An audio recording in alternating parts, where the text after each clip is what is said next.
I'm Monty Pridgeon, Technical Sales Manager. I'm sitting here with Evan Moser, our Vice President of Engineering, and we wanted to talk a little bit about the big Pack Expo that we just came back from. Pack Expo this year happened in Chicago, happened a couple weeks ago. We exhibited. Evan, kind of give me your initial thoughts about Pack Expo. It was great. Definitely good to see the amount of exhibitors and customers that were walking the floor. I think they said it was somewhere around 50,000 people. And I think like 2,500 exhibitors as Yeah. well. So definitely a fulfilled day or 4 days of a show. That you could try and walk it all. I know I got my steps in, so that was good. But ultimately, it was just great to see all the companies, a lot of the new technologies that were there. You could see, some innovative technologies around sustainability, efficiencies, and just, general advancements in the technologies that were displayed, which was great. I know we even kind of did that ourselves. We brought some equipment to show those, same things about, how can we be more efficient in our facilities? How can we, be more sustainable, reduce labor, reduce waste? Really a lot of great things to see. Like I said, though, such a big display of equipment. It's just hard to imagine, what you could see. Yeah, it really is every bit of 2 days of full walking just to get through everything. So one major thing that, I noticed big time at this Pack Expo compared to some of the years past, I mean, it seems like it's been a growing trend over the years.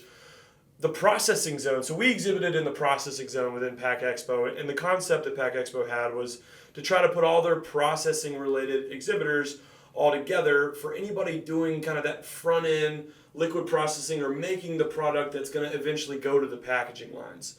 The idea was to kind of have all of us together in one group, just so as an exhibitor, I could basically walk through that and try to visit as many of those as possible. That seemed to be bigger this year than it was in years past. It seemed like it was more foot traffic this year than in years past. Yeah, definitely. And there was more companies displaying, technologies that could support co-packers or that upfront process to all the packaging equipment. I think some people are misled by the name Pack Expo. They always think it's packaging equipment, which it is largely packaging equipment. But, to pack something, you have to do some upfront processing, ultimately to, put that product into a vessel or a box or, a can or whatever it may be. So it's great to see that, that area was expanding. It was good to actually have us all in one area. I think that helped with, customers finding solutions that they were looking for. So that's always, nice when there's cohesiveness within the, trade show. You're not one little person buried amongst 20 different, companies. So that was a good part of Pack Expo. No, and I completely agree. And even when you're trying to find your processing groups, you're not having to walk this hall to that hall to that hall to this hall. So, I know, so we obviously presented in the processing area. I know there were multiple packaging equipment specific halls where some of our other brands were at. So, Middleby Processing had a very large booth over in one of the halls that they had multiple brands there, including inline filling and obviously a lot of their bakery brands as well. I kind of talked to those guys. Seemed like they had a pretty good show, and obviously had a lot of traffic through that area. When we talked to them, we kind of were going back and forth and talking a little bit about what they saw in regards to the newer equipment, the newer trends, kind of what were the big new items. Obviously packaging's been around for a while, liquid processing's been around for a while. So I don't think anybody's, necessarily inventing new ways to package and or obviously process. But everything from talking about the AGVs, the automated, guided vehicles within the system, to the more automation in the packaging, to the literal robots, seem to be a big concept, because that again all tied back to what you were talking about earlier with, obviously trying to, increase that sustainability, reduce energy where you can. I mean, obviously I know robots take energy, but at the same time, what are we reducing by obviously making the movement as lean as physically possible? Sure. Were there any other big trends that you kind of saw as you were kind of talking to the Middleby groups or walking through the show? I mean, just walking the floor and, looking at all the equipment that was out there. Robots is obviously becoming a bigger thing. You get a lot more flexibility in the capability of what you can do. So, if you buy one machine that can only do X, you're kind of limited. But if you buy a robot, you may be able to do small changes and it can do a lot more. So versatility, right? We're not having to buy multiple machines, which ultimately, reduce the amount of machines that need to be made. You can even see that with Middleby. So they have a couple of robotic companies that they actually own. They also had on display there, I can't think of the brand off the top of my head, but it was a automated forklift pallet lifter. So it was robotic. It would pick the pallet up, it would move it, put it into place. Very unique. It was kind of cool to see on display because it was just picking up a pallet, moving it around the floor, and then putting it in a different location. But we did see just a lot of robotics, and I think that is going to be a trend, and it's going to continue forward because just the flexibility of those technologies. But we'll just kind of see where it goes. So we mentioned Middleby, and I don't necessarily want to gloss over that. I want to talk a little bit more about our parent company. Middleby is our parent company. I want to explain a little bit more about what all they do, what all they're capable of, and all the brands underneath them. Can you give us a quick background on some of that? Middleby is a very large company. They got hundreds of brands that they own. They kind of all operate independently, so they are very heavy in the food service side. So if you were thinking of commercial kitchen type equipment, a stove, an ice machine, something like that, they have a lot of brands that represent that as well. And then we fall more in their commercial food service side where you're going to get into the processing. Some of the pieces of equipment that they had on display there were really on that side. Inline filling, which fills the bottles and stuff like that. They're more on the commercial industrial side. So they have a very vast variety of pieces they can provide, but ultimately they have different areas of expertise as well. Yeah, and I know Middleby. So Middleby, obviously, with the 100 brands that are underneath them, those are divided into more categories of brands, just because there is so many. So we're part of the beverage and liquid processing. Category. Obviously, SS Brewtech, one of the people we work with quite a bit. Wild Goose Filling, another one we work with quite a bit. Inline filling. They've got obviously their bakery section, their residential. So they actually have residential equipment as well. Yep. And then also a lot of their commercial equipment and other brands. But the one unique thing about Middleby is on kind of obviously a higher level. They do give you the opportunity to kind of interact with the other companies within the group, which have allowed a lot of their companies to offer synergy-based options where they can give you more of a holistic package. It may not all be coming from Deutsche, or it may not all be coming from Stewart Systems, who does a lot of their bakery type processing equipment, but they're able. Stewart may be able to offer something that would include other brands' equipment, but kind of all put into one piece. Yeah, trying to do that same turnkey solution that we can provide on the liquid process side. Right. And it all, to me, kind of comes back to that lean engineering concept, right? We talk about sustainability, we talk about energy efficiency. It's all tied into lean engineering. Absolutely. Every one of these companies, obviously we spoke to a lot of engineers at the show. We spoke to, obviously a diverse group within a lot of these companies. But it did seem, a pretty engineering-heavy show, and obviously that's going to be one of the base concepts that they're focusing on is how do I overall increase my lean engineering through the sustainability, energy, everything else, and that really kind of ties to some of the equipment that we brought as well. Obviously I know that we brought our CIP system, our automated CIP system. I'm going to get you to talk about here in a minute. We brought just a small processing skid to kind of show off some of our abilities when it comes to putting together automated liquid processing systems.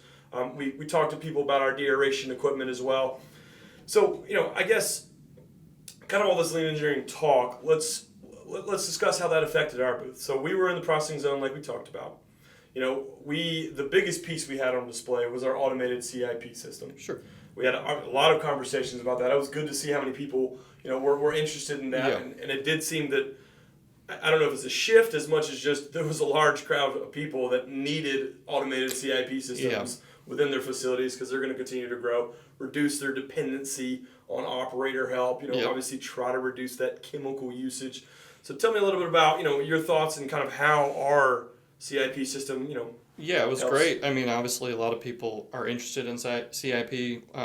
Clean in place is an important part in any facility. But then you think of, labor that's involved to do it. There is chemicals, some that are, not the safest to handle constantly. So if you could have an automated process to deal with those chemicals, It makes a safer facility, which is nice. But then also you think about, okay, well, I have an automated system. It's going to batch the chemical consistently every time. So now you're talking about reduction of the overall usage of chemicals. You not be overdosing or underdosing or improperly cleaning a piece of equipment, and then you have to go back and clean it again. Well, that's a huge waste. So we were displaying, one of our CIP systems, and it was great to talk to people because they saw a lot of them understood what it was.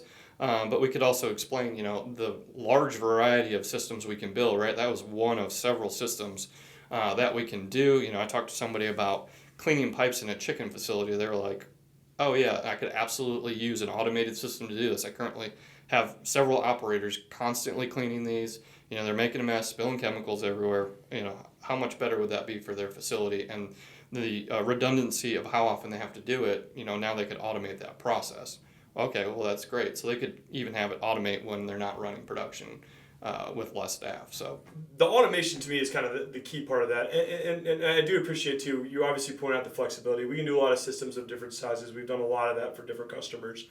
But the automation, one thing that it allows for, and I've got kind of a couple examples where this has helped in other customers we've worked with, you can essentially step by step load in whatever recipes that your CIP processes require. Some facilities, we work with some co-packers that for this product they make, it is a certain recipe. For that product they make, it is another recipe, right? So they're able to load basically their independent recipes in, and when they're loading their recipes in, they have variability to choose for each step. Hey, here's what I want this step. Here's the main chemical this step, or here's the rinse that's going to be this step. Here's the temperature it's at. Here's how long it's going to run. And the big one when it comes to cost savings that we found, and we built some of our calculators off of, here's the amount of times I can reuse it before I'm going to consider it spent. Because in some scenarios, there are certain scenarios where, hey, I can only use this one time. Sure. I've got to dump it, right? And then sometimes initial rinse is a good example of that, right? But there are other scenarios where I'm not necessarily using every bit of this chemical every single time I run through it. So we can program basically the system, and we've done this. I'm thinking of an energy drink company that we've recently worked with. We programmed it to where, for one of their chemical steps, they reuse that 3 times before it just dispels the whole solution. And in between each of the uses, so I'm cleaning tank 1, use number 1, later cleaning tank 2, use number 2. It can redose to kind of get you back to that starting point to make sure you're comfortable in that range. You're staying at your temperature. You're staying at your flow rates, your velocities. Yep. And that was great because they saw, reduced chemical usage, reduced water usage, reduced overall energy usage. So, the water's already hot. You're not heating it again. Right. So, huge win, for that client, which was kind of the same thing we saw with a lot of people coming up and talking to us about it. They understand those benefits are out there. They just don't know how to do it. Right. So we can talk to them. We can show them the solutions. That skid might have been kind of big for some customers. We had a maple syrup guy come over. They were looking for something a little smaller. We have those solutions, and then they can see what they could grow into as the facility, gets bigger. Right. Yeah, Recently we had a smoked sausage customer that only needed a single tank CIP, fully automated still. They actually weren't even recirculating their CIP cleaning solution through their system. It was more of just a rinse through and dump scenario. But again, the concept for us is to try to make as many flexible options as we can provide to kind of really fit the exact customer need.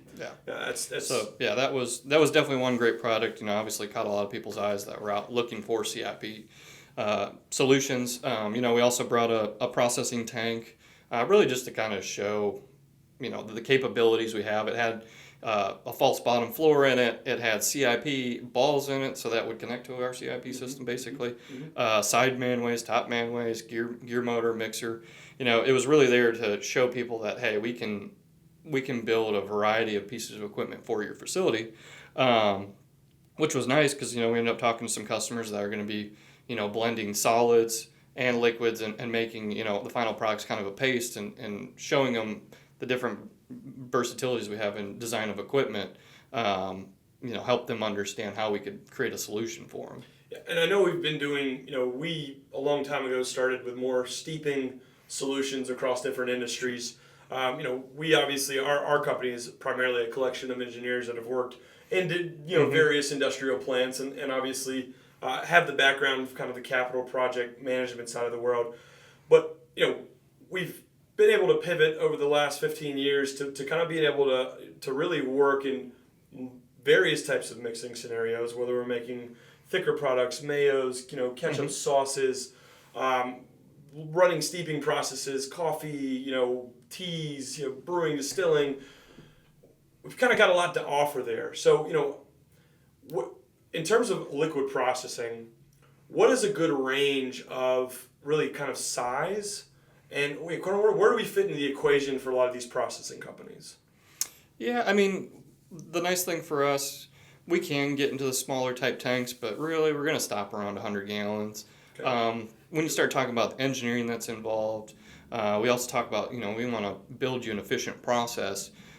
When you start looking at getting into small systems, it's hard to build efficiencies in there, right? There's a lot of redundancies and stuff like that. So we really are good at that 100 gallon to 10,000 gallon range when it comes to process side. We can do bigger tanks outside of that, whether it's a silo or something like that, where you're trying to store just bulk goods. But when it comes to process, the 100 gallon up to 10,000 gallons gonna really kind of be our common area of expertise.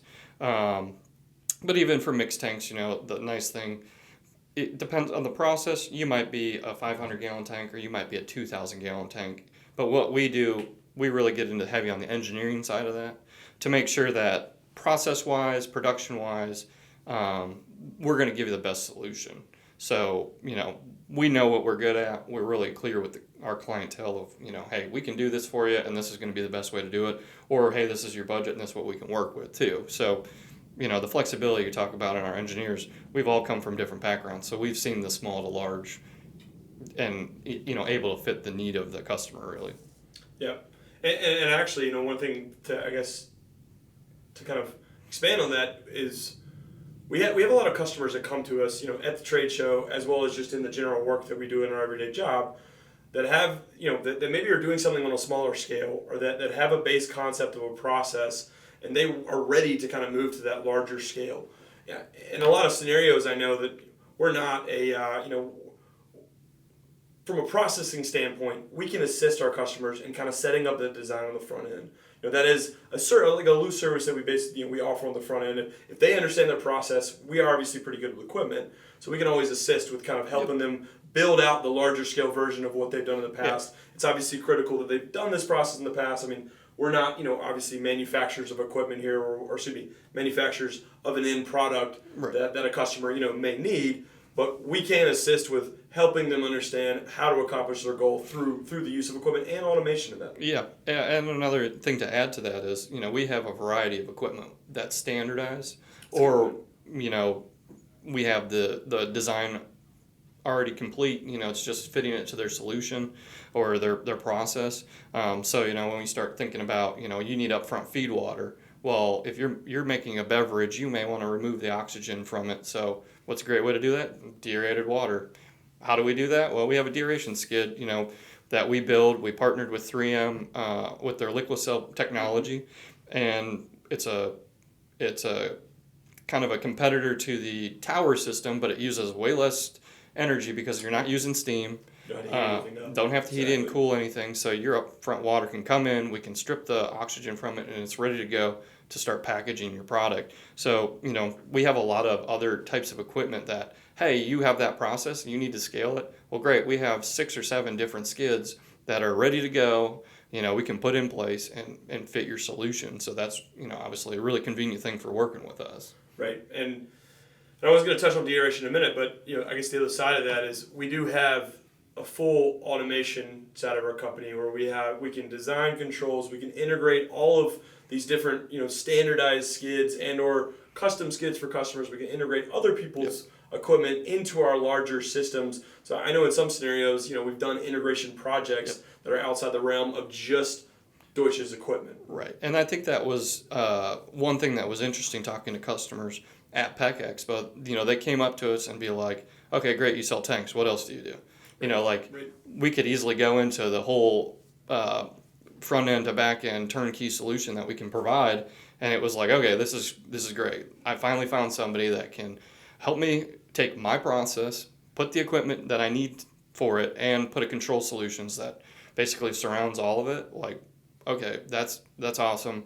It's, I'm not talking to 30 different vendors. Now I'm talking to 1 or 2 vendors to build out my production facility. So, we got a lot of those type of clients walking up to us at Pack Expo, and there's just not a lot of people providing that type of solution. So that was really great to, work with those mid-scale type clients that are trying to scale up their small process into an actual production facility. Right. No, you're right about that. And honestly, that kind of leads into the conversation of general industry trends.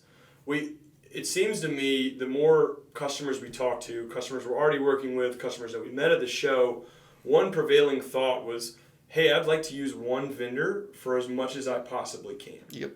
Because, I don't run into the scenario where this vendor says it's not my equipment's fault, it's something else is going on, and the other vendor says it's not my equipment's fault, it's something else going on. Another company that's doing the piping is saying, well, it's not the piping's fault, it's the equipment's fault.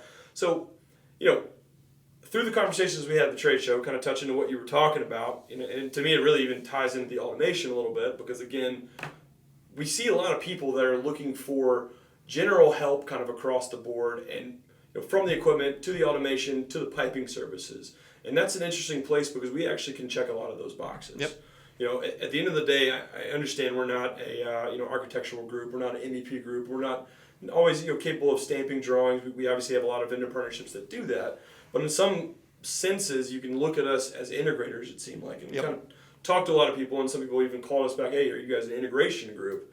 And there is a level of us being integrators in the fact that yes, we can put our equipment with other equipment. We can obviously automate it all in a continuous fashion. Yep. And we also have a welding group that basically can come run piping for anything that we can't pre-pipe when we're designing a process system at our manufacturing sites. It's definitely something that you can see, and I think it's just with the clientele, it's a great show to go, right? It's a huge floor. There was, what'd you say, 2,500 exhibitors at least? I think that technically 2,600. 2,600. So, 2,500. If you're going around and you need 100 different vendors to build your facility, that's crazy, right? So why not want to work with 2 or 3 that can basically meet all the solutions you need? And, we're not building everything that we put into our process. We don't build our pumps. We work with SPX on that. But they're a great partnership. We know their products in and out. So, we can talk, as an expert level about their pumps, and we also have the resources that we work with on a daily basis to make sure that we're providing them the right solution that fits in with the rest of the process that we're designing. So, vendor partnerships that we've had for a decade or more, we work with it, and the client doesn't necessarily have to be directly involved. We can just provide that solution. So, vendor partnerships go a long way, and even those vendor partnerships, if we're looking to add new ones or we have existing ones, they have similar values to us, right? We want to provide a process that's efficient and going to meet the sustainability goals that our clients are looking for. So we also partner with vendors that are doing the same type of things, like SPX is looking at more efficient motors for their pumps, or just redesigning their pumps so they're more efficient. So it's kind of neat, but it's also helpful for our client because we're providing a turnkey package of all of those things. Right. No, and to me that was, I guess as we reflect a little bit on some of the maybe insights gained or some of the lessons learned from the Pack Expo in general, because I want to talk a little bit about that, and I want to obviously kind of stretch into what are some of the next steps for that, PMMI group, the Pack Expo group. Obviously there are some new shows, but I guess kind of thinking about some of the lessons learned and really taking some trends away from the conversations that we were able to have. It certainly seems like, again, data-driven, smart decision-making is obviously critical for the end customer. So, having the ability to do all the automation we've got seems to be, it's really going to allow us to continue down the path of obviously working in this industry. Yeah. And then, obviously, providing our solutions in a cohesive area with all the processing solutions, to me, were some of the really big things that I found to be overly helpful about this show in general. Yeah, and I think that's... we can hope that Pack Expo continues with that same trend. I think that area will just continue to get bigger. I think more vendors are going to show up knowing that, hey, this is a packaging expo, but at the same time, the people that are packing need to do the upfront process. And so it is a good show for somebody who's looking to, find both those needs. They're absolutely, made sense that the processing area existed at the Pack Expo. I think for us even, we'll continue looking at other technologies that we can bring on board to, help meet the needs of our clients. If there's something that we currently don't do, but we could definitely fit into our product lineup, we're going to add it. It makes sense, right? We want to have a turnkey solution for our client, or as much as we can, because it really seems like the clients we were talking to and the clients we work with, they really want somebody that can provide as much of a turnkey solution as they can, because it really makes it a lot easier for their facility build out or their expansions, or maybe just the process changes they're trying to do. Yeah, and I know that obviously we brought our own engineers to the show, not necessarily to be part of the exhibiting portion in our booth, but to physically walk the floor and continue to make contacts so we can set up more of those strategic vendor partnerships. I mean, at the end of the day, our goal is to be as customer centric as possible, be able to offer as much as possible. Yeah, absolutely. And obviously, keep pushing the boundaries of what we're capable of doing. So I know my little card book was equally full with customers in the meeting versus also vendors that we may be able to kind of find help with in the future. Because again, we recognize we're not necessarily the experts of every individual piece. We're really good at essentially putting it all together and having a good base knowledge and or contact that can assist us in certain scenarios where we may not do something necessarily every day. You have any other thoughts on the Pack Expo before we kind of? I think overall just great show. It's good to see all of the people coming out, all the ideas from clients saying, hey, I'm going to build this product line, I'm doing this product, or the growth in product lines that are happening, even ones that were not part of Pack Expo that we're doing. Just the general industry continue expansion and growth is good to see. It was crazy. It was 4 days, very busy, which is just awesome to see. A little overwhelming at the same time, but we will definitely be exhibiting again, and trying to bring more equipment that shows just our versatility and our capabilities for that show, and hopefully the processing area continues to grow and we keep seeing innovative solutions there as well. It was a huge show. I will definitely give compliments to Pack Expo. They do a wonderful job with organizing locations. They have a great app. They, obviously there's a million apps in the world, and that kind of drives me crazy sometimes, but that's my old man speaking. But they do have a very helpful app that allowed you to find vendors very quickly, kind of find the location you're going. They had a lot of people standing around, handing out basically flyers, showing everything very well organized. And being able to help direct you in your direction. We already mentioned they obviously had the processing zone. They also kind of had a pharmaceutical equipment zone. So it does seem like, Pack Expo is doing a really good job taking feedback and setting up, different sections of the show to kind of organize it and to make it as efficient as possible. It's almost like it's an engineering-based show. Yeah. Another big thing that Pack Expo is doing moving forward, and this is a new one, so they've done more regional shows in the past. I know Philadelphia is one area. They've done like an East Pack Expo. They're going to expand on that starting this year. There will be a show in Atlanta for the first time ever, a Southeast Expo. And actually a couple of the customers that we met at the Pack Expo that we've had follow-up calls with were even talking about attending that. So, Pack Expo and the PMMI group in general seems to continue to expand. That seems like a great group to continue to work with. But, I think to end, we really just want to say thanks for everybody that we got the opportunity to meet. Please feel free to reach out to us for anything else you need. We've obviously tried to reach out to everybody that we got some contact information for. Check out our website, check out our social medias. Obviously, you can reach out to us anytime. Again, we're located in Charlotte, North Carolina. If you guys need any more information, please let us know. But otherwise, enjoy our YouTube channel. Yeah. Thank you.